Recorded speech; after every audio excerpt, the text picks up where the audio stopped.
정치인의 눈으로 여의도 국회 움직임을 통찰력 있게 꿰뚫어보는 시간입니다. 여의도 인사이트, 줄여서 여의도 인싸입니다. 민주당 신경민 전 의원 자리하셨습니다. 안녕하세요. 네, 안녕하세요. 국민의힘 선대위 상황 1실장인 오신환 전 의원 나오셨습니다. 안녕하세요. 네, 안녕하세요. 네, 오 전 의원님은 직함이 바뀌셨어요. 네네. 상황 1실장이라고 하면 어떤 역할을 하는 뭐 겁니까? 캠프에 합류해서요. 예. 네, 총괄 상황본부의 상황실에서 함께 일하게 됐습니다. 그럼 상황실은 모든 것들, 뭐 예를 들면 언론 보도라든가 뭐 후보 동선 움직임이나 뭐 지금 모두 이제 선대 운영하는 게 다 이쪽 상황실로 모이는 거예요. 뭐 사실상 원래 이제 그런 기능을 하는 것이 총괄 상황본부인데요. 예. 예, 지금은 이제 각 독립돼 있는 뭐 조직, 직능, 뭐 당무지원본부 이렇게 본부들이 독립적으로 활동하면서 네. 그것들을 잘 유기적으로 예, 활동이 될 수 있도록 하는 그런 역할을 하게 됐습니다. 굉장히 중책을 맡으셨는데. 그렇지는 않아요. 앞으로 고생 많이 하실 것 같습니다. 자, 이제 그 신경민 전 의원님은 안 들어가십니까? 저는 안 들어간대요. 안 들어가세요. 좀 들어가시지 그러셨어요. 네. 자, 본격적으로 얘기를 좀 시작했으면 좋겠는데요. 12월 임시국회에서 지금 추경 편성 문제가 핵심 쟁점으로 떠올랐습니다. 지금 뭐 50조 원이다, 100조 원이다 말만 지금 무성한 상황인데요. 일단 여야 간의 합의가 좀 돼야 되지 않겠습니까? 근데 지금 여야 간의 논의가 시작되지도 않은 상황이에요. 이제 서로 간에 좀 줄다리기만 하는 것처럼 이렇게 보이기도 하는데요. 두 분은 이런 상황 어떻게 평가하시는지 말씀을 좀 듣고 싶습니다. 신경민 전 의원께서 말씀해 주실래요? 일단 뭐 엄청나게 큰 액수들이 왔다 갔다 지금 하는데 예. 이게 현실성은 좀 떨어지죠. 일단 내년 예산이 607조가 막 지금 의결이 돼가지고 예. 아직 집행에 들어가지도 않은 상황에서 50조, 100도 이거 2배가 되는 100조 이렇게 하면은 이 600조 잡고 15% 정도에 아마 해당하는 돈인 것 같아요. 네. 100조라고 하면은 일단은 액수가 너무 크고요.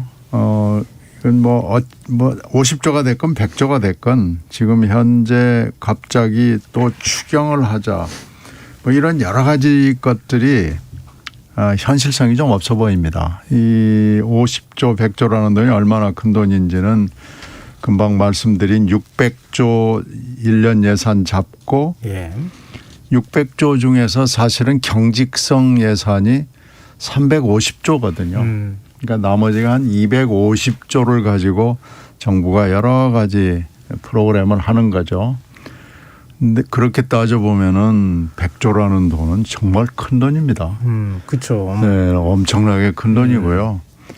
250조에서 10%만 줄여는 것도 뭐 쉬운 일이 아니지만 그래봐야 25조. 근데 100조 뭐 이래서 근데 지금 50조 100조를 윤 후보하고 김종인 위원장이 두 분이 지금 내놓은 숫자 아니겠어요? 네. 근데 이것도 지금 뭐 말하자면 입이 잘 맞춰지질 않아가지고 뭐 액수도 차이가 있지만 이걸 언제 어떻게 하느냐는 거 가지고도 두 분이 말이 왔다 갔다 하고 그래서 글쎄요 이게 현실성이 있는 얘기인지 잘 모르겠어요. 근데 그렇게 얘기하면은 이재명 후보는 자 그러면은 더 합시다. 그 100조 얘기 나오니까 100조 이상이라도 합시다. 이렇게 얘기하면 지금 현실성 없는 얘기가 되는 거잖아요. 그러니까 지금 뭐 이 야당 쪽에서 엄청난 액수를 얘기하니까 그러면 이걸 말만 하지 말고 구체적으로 놓고 얘기를 해야지 숫자만 이렇게 눌려놓으면 뭐하냐 하는 얘기죠. 그러니까 앉아서 구체적으로 얘기를 해야지 이렇게 뭐 숫자만 툭 던져놓고 한번 해봅시다 그러면 가능성이 없는 얘기죠. 지금 오신환 전 의원님. 네.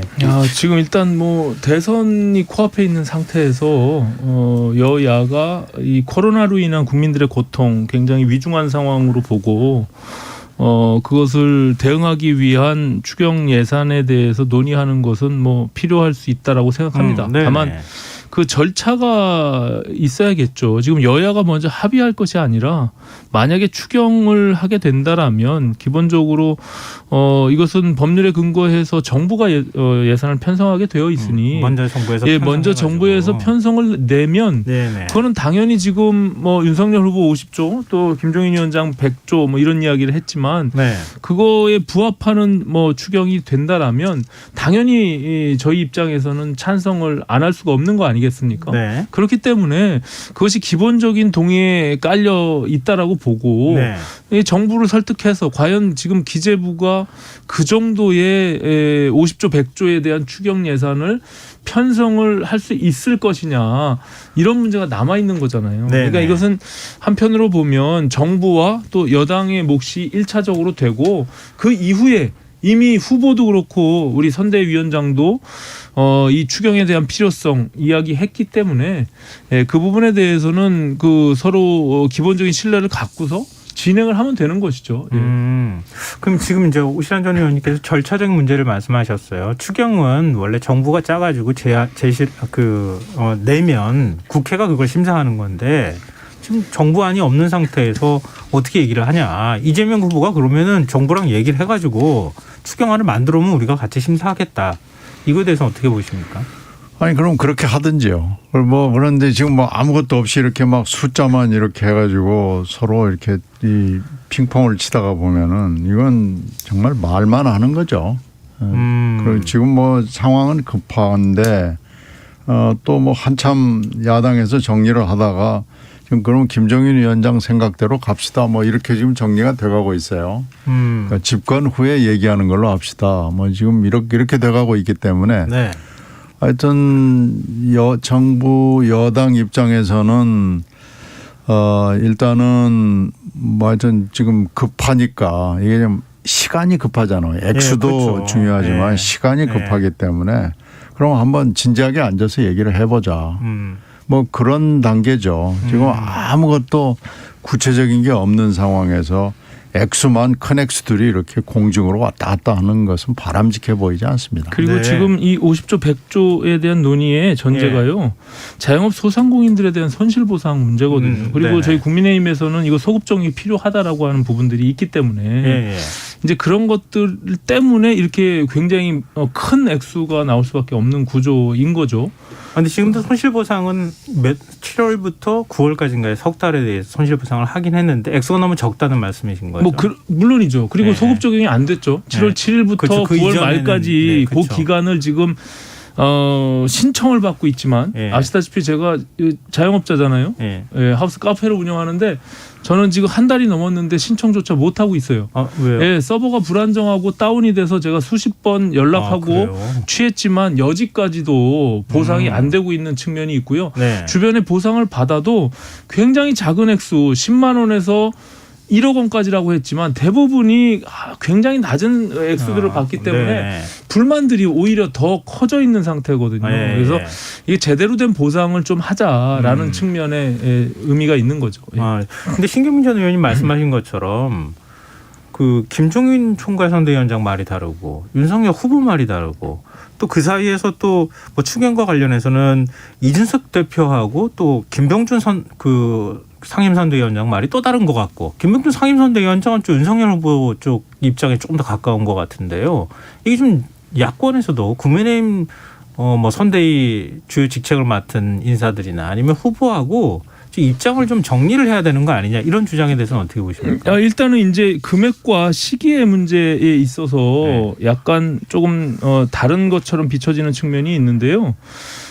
기본적으로 추경의 절차는 아까 말씀드린 대로 법률에 근거해서 정부가 제출을 해야 되니까 네. 그것은 너무나 당연한 절차이고요. 예. 윤석열 후보의 경우는 당장 시급한 자영업 소상공인들의 절박함을 조금이라도 달래기 위해서 그것을 강조하는 과정 속에서 당장이라도 필요하면 추경이 가능하다라고 예. 하는 언급의 기본적인 원칙을 제시한 거기 때문에 저는 그 결이 그렇게 다르다고 생각하지 않습니다. 다만 100조나 50조나 굉장히 크게 차이가 나는 것은 사실이죠. 다만 윤석열 후보는 50조를 얘기했고 그보다 더 필요하다라면 100조까지도 충분히 우리가 고민해 볼 필요는 있다라는 취지로 이야기한 거고 김종인 위원장은 지난 총선에서부터 이 100조 규모에 대한 얘기를 끊임없이 해왔잖아요. 그렇죠. 100조 편성 얘기를 했었죠. 예, 그래서 그런 측면의 연장선상에서 그만큼 지금 소상공인 자영업자 그리고 코로나로 고통받는 굉장히 소외층들에 대해서 우리가 분명히 해야 될 역할들을 해야 된다라는 기본적인 입장을 제시한 거죠. 네. 신조님 하신 말씀. 그러니까 지금 뭐 있으시면. 구체적으로 이 얘기를 해야 됩니다. 이렇게 숫자 가지고 놓고 시기 가지고 왔다 갔다 하고 그럴 일이 아니고요. 정말로 이게 필요하다고 판단되는 일이잖아요. 네, 그렇다면은 이렇게 핑퐁 치고 그럴 일이 아니라 그냥 다 앉아서 얘기를 해야죠. 전부 앉아서 얘기를 하고 구체적으로 이 일을 해야 되는 사람들은 사실은 원내대표 내지는 뭐 네네. 정책위 의장이나 이런 사람들이거든요. 네. 다 모여서 같이 앉아서 그 여야의 대권 후보들이 뒤에 딱 서 있는 상황에서 그럼 같이 갑시다 이렇게 해야죠. 그러면 구체화되는 거죠. 네. 사실 대선 국면이기 때문에 정부가 나서서 뭘 추경합시다 이렇게 해버리면 또 오해 살 소리도 있기는 한 것 같은데 여야 후보들 간에 합의하는 게 사실은 지금 국면에서는 제일 좋은 거 아닌가요? 물론 정치적으로 그렇게 될 수 있다면 뭐 그것이 바람직할 수도 있겠지만 네. 저는 좀 생각이 다른 게요. 어차피 지금 남은 문재인 정부의 역할이에요. 그 예. 추경이라는 것 자체가. 그리고 이재명, 윤석열 후보는 사실상 미래 권력이잖아요. 차기 그렇죠. 정부에. 네. 근데 이 지금 결정되지도 않은 이 차기 정부의 미래 권력이 현재의 그 추경을 합의하고 정치적으로 논의한다는 것 자체가 저는 사실 조금 납득하기가 좀 어려워요. 그래서 당장 지금 문재인 정부가 이게 굉장히 추경의 필요성을 느끼고 네. 국민들의 시급성들 때문에 해야 된다라고 하면 거기서부터 정치권을 설득해 와야 되는 게 저는 맞다. 그렇게 생각합니다. 네. 알겠습니다. 추경 얘기는 뭐 여기까지. 좀 이게 굉장히 시급한 상황이고 자영업자들분들 굉장히 힘들어하는 상황인데 뭔가 정치권이 좋은 대안을 좀 내놓는 모습을 보여줬으면 좋겠다. 이런 많은 분들이 아마 비슷한 생각하고 계시지 않을까 싶고요. 민주당 이해찬 상임고문이죠. 지금 전 대표라고 제가 불러도 되나요? 네, 상임고문입니다. 네, 상임고문이 오늘 모습을 드러냈어요. 네. 이 국민의힘 선대위 구성에 대해서 오합지졸이다 이렇게 평가하기도 하고 윤석열 후보뿐만 아니라 김종인 위원장, 이준석 대표, 김병준 위원장 모두 왕노로 타다 보니까 선대위가 산으로 갈지 바다로 갈지 모르겠다 이렇게 발언했거든요. 오합지졸이 아니라 오합지왕 예, 이렇게 표현했네요. 왕이라고 그랬어요. 예. 근데 이 발언에 대해서 어떻게 보세요? 갑자기 또 지금 나선 겁니까? 지금 한동안은 모습을 잘 드러내지 않지 않았나요? 거의 안 드러냈죠. 예. 뒤에서만 있고 경선 기간 중에는 나는 아무 편도 아니다라고 말로는 그렇게 하고 실제로는 이재명 후보 뒤에 있었고요. 왜 그러냐면 이해찬 전 대표 상임고문의 측근들이 모두 이재명 지사 쪽 캠프 쪽에 합류하고 있었고요. 네. 지금 이재명 후보 이제 옆에 서 있는 것은 후보가 된 이후에 서 있기만 하고 발언을 안 하다가 이제 오늘 처음으로 얘기를 한 거죠.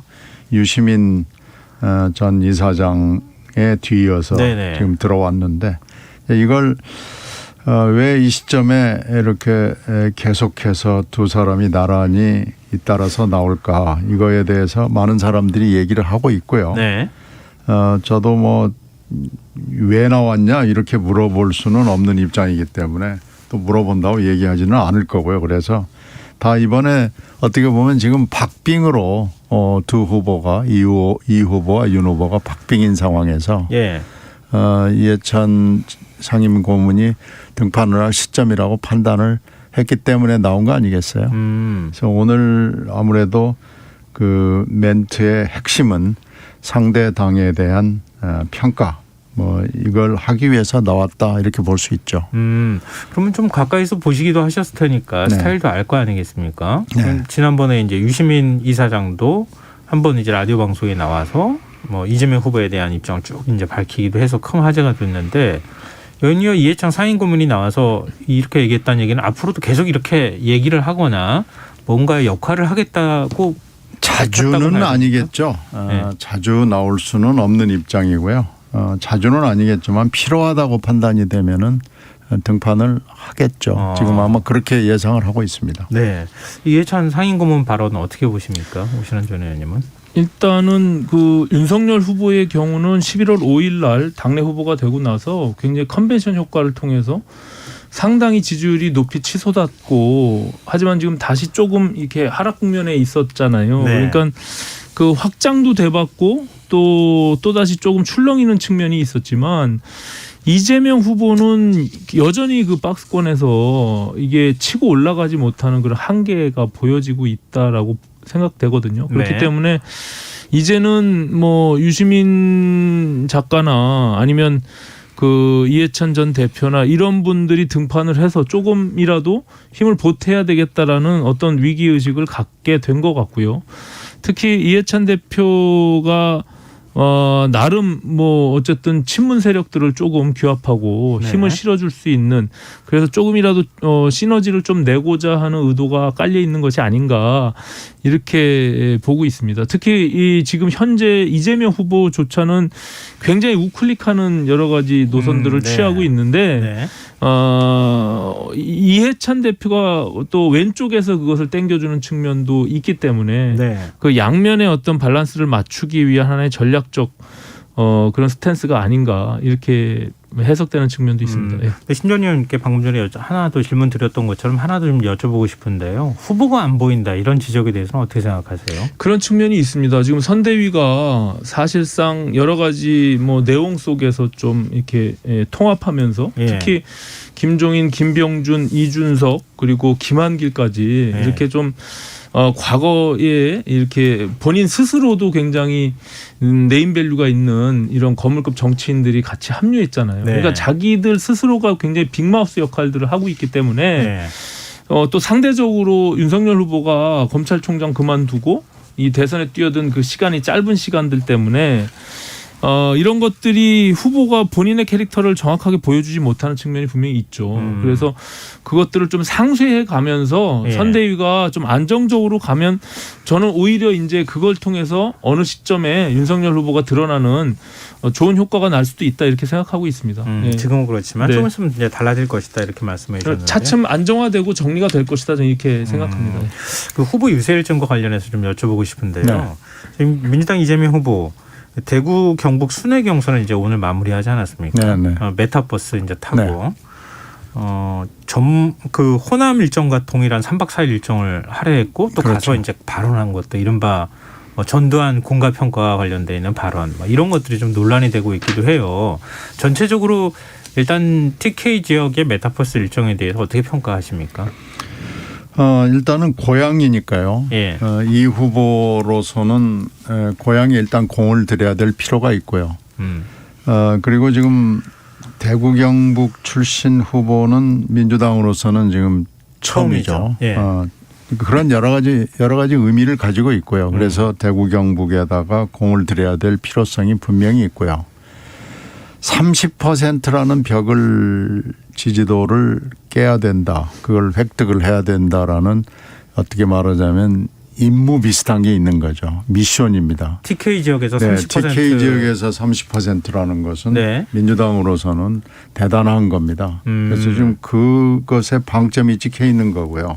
물론 호남에서도 지금 역대에는 90%, 지금 네. 현재는 60%를 조금 넘는 걸로 여론조사에서는 나타나거든요. 네. 그러니까 호남에서는 더 많이 그리고 대구 경북 지역에서는 30%의 벽을 깨는 거. 이게 현재로서는 굉장히 중요한 일이거든요. 그런 점에서 대구 경북에 공을 들인 거죠. 대구 경북만 놓고 3박 4일을 했기 때문에 굉장히 공을 들여서 일정을 기획을 했고 그렇게 오늘 마무리를 한 겁니다. 이 고향이라고 말씀하시니까 왠지 또 각별해 보이는 느낌도 있는데요. 오신환 전 의원님 어떻게 보세요? 그 이씨 종친회 그리고 저 TK라는 연고를 강조하면서 사실은 3박 4일 동안 거의 이 TK 지역을 전역을 훑고서 지금 마쳤는데 네네.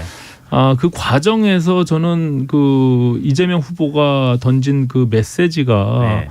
상당히 어떻게 보면은 무리수를 둔 측면이 있다. 조금 그러면서 오히려 또 다른 논란을 불러일으킬 수밖에 없고요. 네. 특히 지금 신경민 의원님 말씀하셨지만 과거 90% 육박하는 그 민주당 호남의 지지율이 60%에 머물면서 지금 확장이 되고 있지 못하잖아요. 네. 근데 오히려 지금 소위 동진 정책들을 과감하게 펴면서 오히려 호남에서의 지지율이 뭐 거의 답보 상태에 머물 가능성이 있단 말이죠. 왜냐하면 지금 전두환 그 지금 뭐 성과 발언 이 부분은 사실상 굉장히 그 정체성의 혼란도 줄 뿐만이 아니라 과거 이재명 후보가 했던 발언이나 스탠스와 전혀 배치되는 그런 이야기이거든요. 지난 윤석열 후보가 아시다시피 경선 과정에서 네네. 전두환 옹호 발언 때문에 굉장히 곤욕을 치렀잖아요. 예. 그때 페이스북에다가 집단 학살범도 집단 학살만 빼면 좋은 사람이라는 게 말이 되냐라고 하면서 석고대죄해야 된다라는 강한 비판을 올렸었거든요. 예. 근데 지금 민주당 쪽에서는 그때와는 결이 다른 발언이다라고 얘기하지만 제가 봐서 뭐 결이 전혀 다를 거가 없어요. 예. 그냥 단순히 보면 그 당시도 윤석열 후보의 경우는 그 군사 쿠데타하고 5.18만 빼면 정치적으로 성공한 거 아니냐 뭐 이런 뭐 정치는 잘했다. 예, 정치는 잘한 거 아니냐 이런 취지의 발언이었거든요. 예. 그렇게 따지면 지금 뭐 발언한 것과 별반 다르지 않다. 뒤에 앞뒤에 수사들이 분명히 각자들이 있었기 때문에 예. 근데 그런 것들로 인해서 진보 진영에서 특히 전통적인 또 호남의 지지층에서 그 부분을 또 어떻게 받아들일지 이 부분은 굉장히 또 무리수로 부메랑이 돼서 돌아올 가능성도 있다 저는 이렇게 보여집니다. 이재명 후보가 또 오늘 해명을 또 하더라고요. 네, 오늘 이제 뭐 긴 해명을 내놓았죠. 네. 뭐 해명의 요지는 역시 전두환은 학살범이다라는 거, 그 네. 원론에 변함이 없다라는 걸 했고요. 그 전에 이 발언을 놓고 뭐 당 내외에서 굉장히 많은 비판에 직면했기 때문에 네. 이재명 후보로서도 어쩔 수 없이 오늘 해명을 내놓지 않을 수가 없게 됐고요. 금방 오 의원 말씀하신 대로 플러스도 그 발언으로 플러스도 분명히 있고 그 발언으로 또 너무나 분명한 마이너스가 있어서 사실 플러스 마이너스가 어떻게 나타날지는 가늠하기는 좀 어렵습니다. 네. 그러나 하여튼 당내외의 비판을 무시할 수가 없는 수준에 왔고요. 물론 몇 의원들이 그 윤 후보의 그 전두환 발언하고 이 후보의 전두환 발언은 결이 다른 거다라고 얘기를 하고 변명을 했습니다마는 그 변명이 별로 그렇게 잘 먹히지는 않았습니다. 그래서 오늘 이 후보가 다시 입장을 정리해서 얘기를 한 거죠. 그래서 이 플러스 마이너스는 분명히 어떻게 나타날지 잘 모르겠습니다. TK 지역의 30% 목표에 기여를 분명히 할 거고 이 호남에서 또 어떤 영향을 나타날지를 잘 모르겠어요. 이건 좀 다음 주, 이번 주, 다음 주를 좀 지켜봐야 할 것으로 보이는데요. 네. 하여튼 입장은 오늘 분명하게 정리가 됐기 때문에 이 부분에 대해서 입장이 뭐 이상하다 뭐 하는 것은 좀 정리가 될 걸로 희망합니다. 네, 알겠습니다. 혹시 더 말씀하실 거 없으면 다음 주제로 넘어가겠습니다. 네네. 한마디만 말씀드리면 이재명 후보가 대통령이 되고자 하는 권력 의지 그것이 지금과 같은 굉장히 발빠르게 이렇게 표리부동하는 이런 모습들이 결코 저는 뭐 후보한테 도움이 되지 않을 것 같아요. 예, 굉장히 위선적이고 이중적인 모습으로 비춰질 가능성이 있고 그것이 TK에서 표를 얻기 위한 것은 누구나 봐도 다 아는데 호남에서 과연 그런 얘기를 할 수 있겠습니까? 예, 그러면은 그것은 일관성이 떨어지는 것이죠. 예. 알겠습니다. 자, 지금 여러분께서는 KBS 라디오 김성환의 시사와 함께하고 계십니다. 여의도 인사 국민의힘 선대위 오신환 상황 1실장 민주당 신경민 전 의원과 함께하고 있습니다. 지금 한 가지 이슈만 좀 더 살펴봤으면 좋겠는데요. 갑자기 디지털 성범죄물 유통을 막기 위해서요 제정한 이른바 N번방 방지법 이 부분에 대해서 윤석열 후보 또 뭐 이준석 대표도 역시 마찬가지인데요. 검열을 하고 한다 이런 식의 문제 제기를 지금 하고 있거든요. 근데 법 개정이 필요하다 이제 이렇게 얘기를 하고 있는데 두 분 이 문제 어떻게 보고 계시는지 좀 궁금해요. 신경민 전 의원 이게 지금 정보통신법 개정안이 이제 시행이 들어가면서 좀 논쟁이 벌어지고 있는데요. 사전 검열이 문제가 있다라고 지적을 하는 겁니다. 근데 이제 그럼 이게 법을 만들 당시에도 그럼에도 불구하고 N번방 사건에서처럼 너무나 심각한 이 성범죄죠. 성범죄가 정보통신상에서 범람을 하고 있기 때문에 이걸 막아야 된다라는 그 당시에 공감대가 있어서 네. 이게 통과가 된 거고 이 문제가 약간 지적은 됐습니다마는 그럼에도 불구하고 이 범죄를 막아야 된다. 이 범죄의 피해자를 줄여야 된다라는 이 일정 부분의 합의가 있었습니다. 네. 그래서 이게 이 법이 무난히 국회를 통과하게 되고 이게 그 논란으로 등장하지 않았거든요. 네. 그래서 이제 사전 검열이 이 헌법상의 기본권을 침해하는 거 아니냐라는 문제 제기가 지금 벌어진 건데 그래서 이 문제가 분명히 존재하는 건 맞는 것 같아요. 그런데 이제 첨단적인 정보통신을 이용을 해가지고 성범죄를 하는 것을 약간의 문제가 있지만 우리가 규제를 해야 되는 거 아니냐라는 공감대에 국민들이 상당히 많이 동의를 해줬고 국회가 그거에 부응을 한 거거든요. 네네. 그래서 저는 일단 시행을 해보는 게 일단 맞아 보이고요. 만약에 문제가 심각하게 드러난다 그러면은 다시 한번 들여다볼 필요는 있겠지만 지금으로서는 이것이 뭐 반헌법적이다, 문제가 심각하다 이렇게 볼 사안은 아닌 걸로 판단합니다. 네. 오신환 네, 의원님 이미 뭐 어떻게 보세요? 시행은 된 거고요. 네네. 네, 신 의원님 말씀하신 대로 그 당시에 워낙 이것이 큰 사회적 이슈였고 네. 그 불법 동영상이나 성착취물의 제작 유포를 반드시 막아야 되겠다라는 국민적 정서와 또 여야 정치권이 다 합의를 이룬 것은 사실입니다. 네. 다만 이제 지금 말씀하신 대로 헌법 21조가 부여하고 있는 통신 비밀의 자유 이 부분이 너무나 심하게 당한다라면 이제 시행하면서 분명히 궤도 수정이 필요할 거라고 생각하고요. 또 한 가지는 사실 실효성 문제예요. 예. 지금 그 외국에 서버 기반을 두고 있는 외국 사업자들의 경우는 특히 텔레그램과 같은 지난번 N번방도 마찬가지고 네. 이것을 원천적으로 차단할 수가 없는 상황이잖아요. 그러니까 예.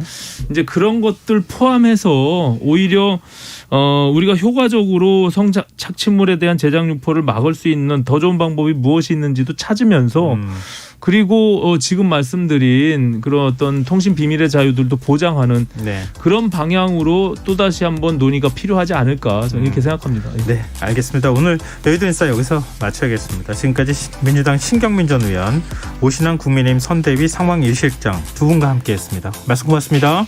네, 감사합니다. 김성환의 시사 1부 순서는 여기서 마무리하겠습니다. 전 11시 정각 2부에 다시 오겠습니다.